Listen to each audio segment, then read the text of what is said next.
Silakan hidupkan dulu kameranya, karena di-record kalau tidak muncul, di kamera nanti kosong kelihatan kamu anak-anak ya. Sudah? Tendi coba hidupkan dulu, Nadia. Oke, kita langsung saja ya anak-anak ya. Sebelumnya Om Swastiastu, selamat siang semua. Semoga semua dalam keadaan sehat hari ini. Dan untuk hari ini kita akan membahas materi yang baru, masih seputar pengolahan ya. Jadi di minggu-minggu sebelumnya kita sudah membahas yaitu pengolahan hasil perikanan dan peternakan. Nah, sekarang kita akan membahas yaitu pengolahan setengah jadi bahan pangan dari bahan dasar perikanan dan peternakan. Nah, di minggu sebelumnya kalian sudah bisa membedakan yang mana merupakan hasil perikanan dan mana merupakan hasil peternakan. Ya, di antaranya kalau perikanan ya ada ikan, udang, kemudian ada cumi, kemudian ada apa lagi?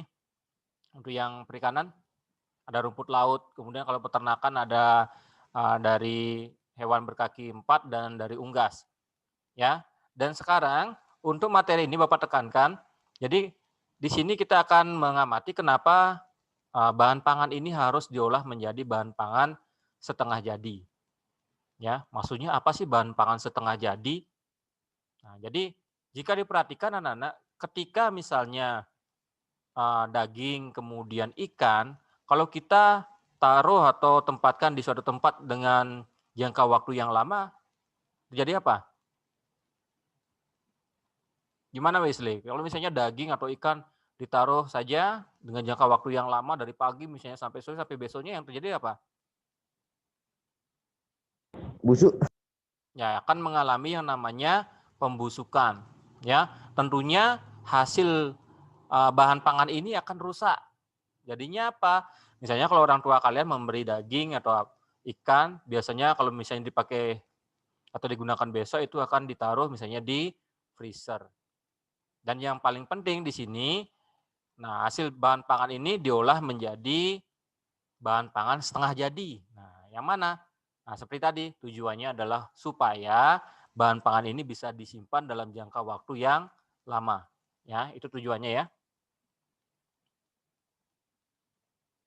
Nah, ini peta materinya ya, anak-anak. Jadi, kita lihat dulu bahan pangan setengah jadinya seperti apa, jadi pengertian, jenis dan manfaat. Kemudian minggu depan kita bahas tekniknya, pengolahannya, tahapannya, kemudian pengemasannya. Jadi kita ada sisa untuk bulan November ini adalah lagi sekitar 2 minggu ya. Jadi minggu depan kita bahas teknik dan pengolahan, 2 minggu lagi kita persiapan ulangan karena di bulan awal Desember itu direncanakan adalah penilaian akhir semester anak-anak ya. Jadi supaya anak-anak supaya apa namanya ya bersiap-siap lah dari sekarang. Oke, ini ada yang mau join, sabar dulu ya. Bapak admin dulu. Oke, Ruben baru masuk nih. Oke, kita mulai dari pengertian bahan pangan setengah jadi. Nah, kenapa harus diolah setengah jadi seperti tadi? Jadi olahan pangan setengah jadi ini maksudnya mengolah bahan baku dengan proses pengawetan, ya. Tadi sudah disampaikan oleh Wesley, kenapa kalau misalnya ditaruh dengan bahan tersebut ditaruh dengan waktu yang lama akan menjadi busuk? Kenapa? Ternyata di dalam bahan pangan tersebut ada yang namanya misalnya bakteri ya. Bakteri ini yang menyebabkan terjadinya pembusukan sehingga bahan pangan ini tidak bisa dikonsumsi. Ya, seperti itu ya, anak-anak ya. Jadi di sini olahan pangan setengah jadi ini terutama adalah harus mengalami yang namanya proses pengawetan baik secara kimia, secara fisik ataupun mikrobiologi. Ya. Oke, kemudian untuk bahan pangan setengah jadi yang dari hasil peternakan perikanan ini, biasanya tidak semua siap dikonsumsi. Jadi kalau kemarin anak-anak belajar, yaitu bahan pangan dari hasil peternakan dan perikanan ini yang sudah siap saji. Artinya daging langsung diolah, langsung dikonsumsi. Tapi di sini tidak. Jadi daging tersebut misalnya diolah menjadi bahan pangan setengah jadi, kemudian disimpan. Jika kita ingin makan misalnya harus diolah lagi, misalnya apakah dipanggang, kemudian direbus, digoreng dan lain sebagainya. Nah, itu maksudnya ya. Jadi tidak bisa dikonsumsi, harus diolah dulu. Nah, itu bedanya antara siap saji dan setengah jadi. Oke, ini ada lagi yang mau gabung, mohon maaf dulu.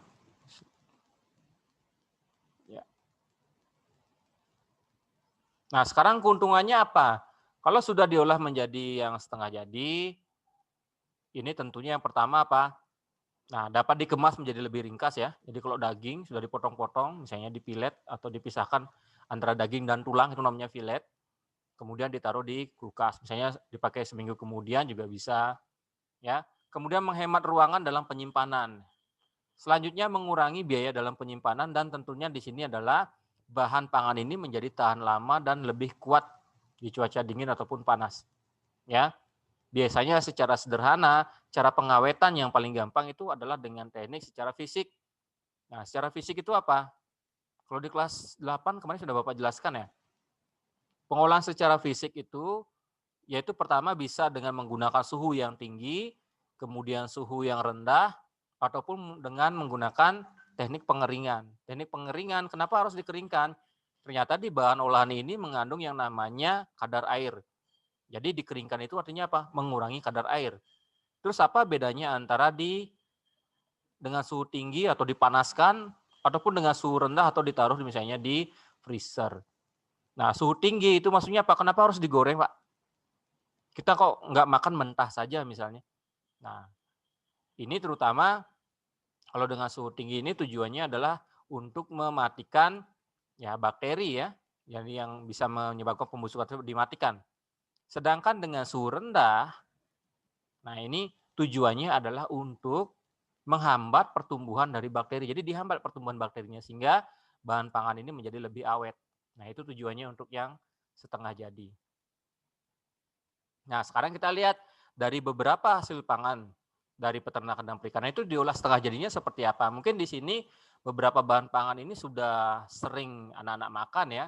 Misalnya kalau di sekolah ketika pulang sekolah kemarin, nah nanti misalnya makan bakso di depan ya, depan sekolah.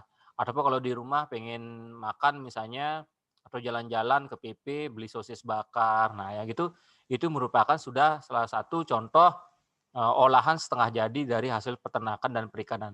Nanti kita tinjau bahannya apa, kemudian produknya apa yang setengah jadi. Kalau ikan misalnya apa, ya dijadikan apa yang setengah jadi. Nah, ini beberapa olahan setengah jadi dari hasil peternakan dan perikanan anak-anak ya. Ada bakso, kemudian ada dendeng, kemudian ada terasi, ada tepung, kemudian ada telur asin, kemudian ada dendeng daging ya. Kalau cumi lain, biasanya kalau dendeng daging atau cumi ini tekniknya adalah menggunakan teknik secara fisik yang tadi Bapak jelaskan yang 3 itu, yaitu dengan cara dikeringkan. Ya. Kemudian pengawetan secara kimia, contohnya di sini adalah pembuatan telur asin di hasil peternakan. Jadi menggunakan bahan kimia berupa garam. Ya. Nah, ini beberapa hasil olahnya. Sekarang kita tinjau misalnya kalau ikan jadi ya diolah menjadi bahan seperti apa. Ya. Nah, yang pertama itu bakso ikan. Jadi bakso selain bakso ikan, jadi bak itu kalau bahasanya dari Cina ya. Asal kata bakso ini ya, bak itu artinya daging anak-anak ya. Jadi daging yang sudah dihaluskan, digiling, kemudian dibentuk apa namanya? Berbentuk bulat. Nah, ini yang kita sebut sebagai bakso atau dalam istilah bahasa Inggrisnya apa? Meatball ya. Jadi seperti ini. Jadi ini dicampur nanti dagingnya dilumatkan dicampur dengan tepung tapioka dan diisi bumbu. Ya, mungkin bakso sudah tidak asing lagi buat kalian ya. Jadi olahan yang pertama bakso bisa juga dari ikan ataupun bisa juga dari hasil peternakan misalnya dari ayam ataupun dari daging misalnya sapi, babi ya. Selanjutnya dendeng. Jadi dendeng ini biasanya kalau sudah di apa namanya? Didapatkan di laut misalnya cuminya tersebut biar tahan lama ya diawetkan dengan cara dikeluarkan dulu isi perutnya, kemudian dibersihkan, selanjutnya dikeringkan. Nah, ini kita sebut sebagai dendeng. Selanjutnya terasi. Mungkin anak-anak di rumah mungkin agak bingung kalau terasi itu dari apa. Nah, terasi itu bahan dasarnya adalah udang rebon anak-anak ya. Jadi ini merupakan hasil apa namanya? Perikanan. Jadi di sini untuk terasi ini tentunya anak-anak juga sudah tahu, misalnya ketika membuat sambal ataukah membuat rujak, nah perlu menggunakan yang namanya terasi. Jadi warnanya agak kemerahan, ya. kemudian juga ada yang agak kecoklatan.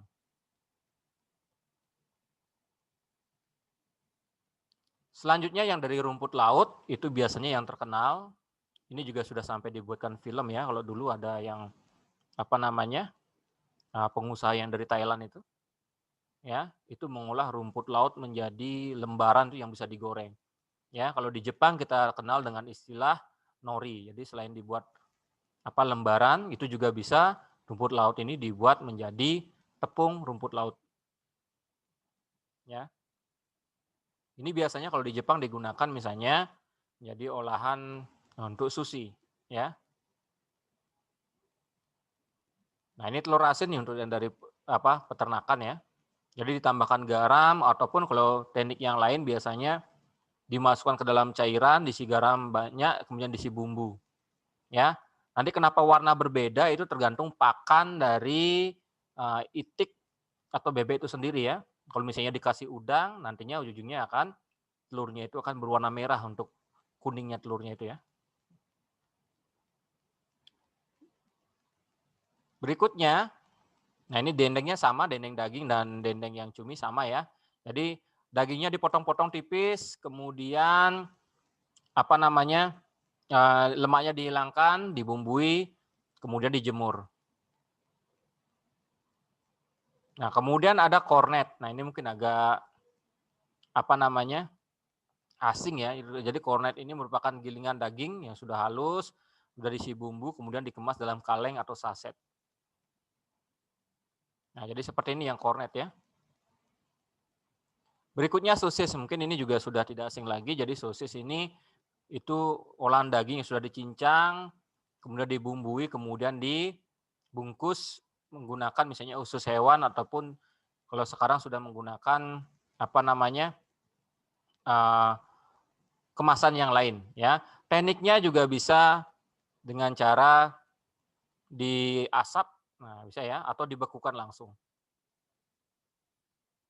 Nah, kemudian nugget, kalau nugget itu dagingnya juga dicincang, diberi bumbu, kemudian dicetak ya, kemudian dikukus. Nah, kemudian ditaruh di kulkas. Nah, ini nugget namanya. Jadi berbentuk seperti ini. Ya, berbentuk seperti balok-balok seperti ini ya. Ini yang nugget. Kalau mau dimakan, ya tidak bisa dikonsumsi. Ingat, kalau setengah jadi itu harus diolah lagi. Mohon diingat, tidak bisa langsung dimakan. Jadi kalau ini harus digoreng dulu, baru bisa dimakan. Nah, filet, nah ini supaya memudahkan untuk pengemasan, biasanya daging ini akan difilet. Filet itu artinya apa? Dipisahkan antara misalnya sisik, kalau di ikan, dan tulang, dan kulit. Jadi hanya dagingnya saja, tidak ada lemak. Nah, itu namanya filet. Ya, ini juga bisa digunakan pada misalnya hasil ikan ataupun pada daging ayam dan daging yang lainnya.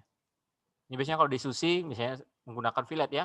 Jadi daging yang ditipis-tipis, diiris tipis, nah filet. Nah, kemudian surimi, nah ini juga tidak asing lagi sebenarnya. Kalau kalian misalnya ada ke taman kota, berbelanja misalnya sosis, nah ini sudah agak salah kaprah ya.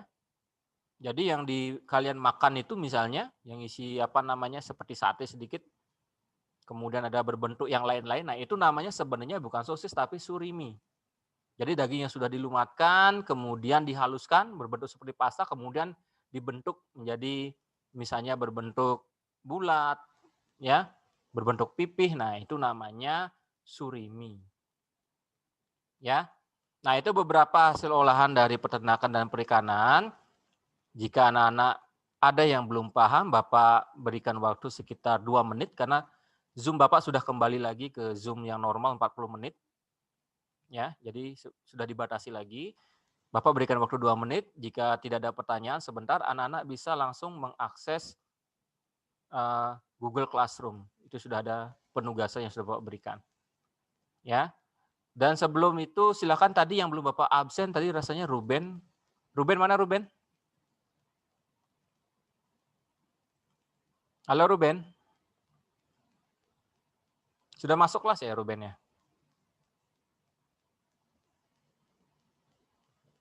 Oke, ada pertanyaan dulu anak-anak. Karena ini tadi sudah ada warning, waktu kita sudah mau habis, lagi beberapa menit. Ada pertanyaan dulu? Mungkin dari Angel.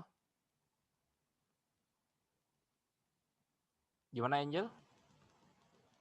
Tidak ada, Pak. Oke, Mulia gimana? Ada pertanyaan? Nggak ada, Pak. Oke, jika tidak ada, silakan anak langsung mengakses Google Classroom ya. Sekali lagi bagi anak-anak yang belum mengumpul video, mohon segera. Bapak tunggu sampai hari Sabtu ini, terutama kelas 93 nih paling banyak tidak mengumpul video. Ya. Nanti Bapak konfirmasi ke wali Pak Romli. Oke, ada pertanyaan sebelum kita akhiri dan kalian mengakses di Google Classroom? Gimana, ada pertanyaan?